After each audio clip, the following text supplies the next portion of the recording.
March says Namibia is languishing in abject poverty with corrupt practices taking the lead. He says it is wise to vote for Dr. Itula, who is ready to bring changes in Namibia. March says Dr. Itula is a brilliant son of the soil who knows the needs and aspirations of Namibians and is ready to save Namibia from the yoke of poverty. There is a need for oppositions to unite and speak with one voice to liberate Namibia economically. When Dr. Itula is elected as president, SWAPO cannot force him to appoint any minister or any deputy minister. They can put no pressure on him. He can elect ministers, deputy ministers, whoever he wants from parliament. He can even appoint ministers from the opposition if he wants to. So he's going to have a free hand.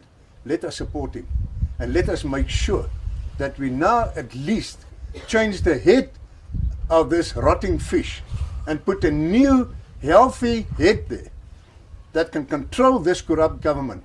He also spoke about the need for opposition parties to join hands to condemn the use of EVMs in the upcoming elections for a credible election.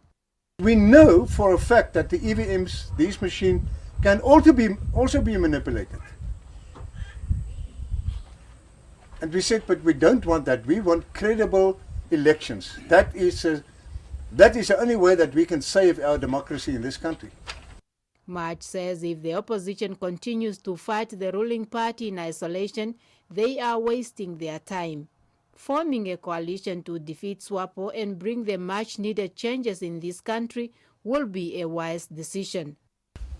We had the opportunity to unite before this election.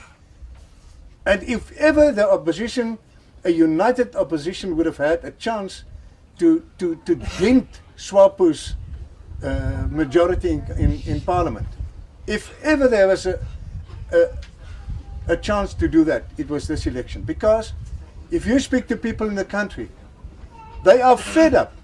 He says next year his party will submit an urgent application to take ECN to court to stop the use of EVMs in this country for good and go back to the ballot paper, which is more credible.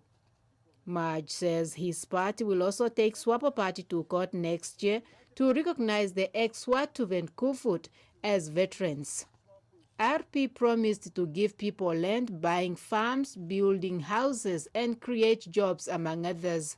It also promised to expand irrigation projects for food security and export high-yield crops to bring more revenue into the country. RP, he said, will also concentrate on improving vocational training centers all over Namibia and fight corruption tooth and nail by ensuring that all corrupt officials are brought to book.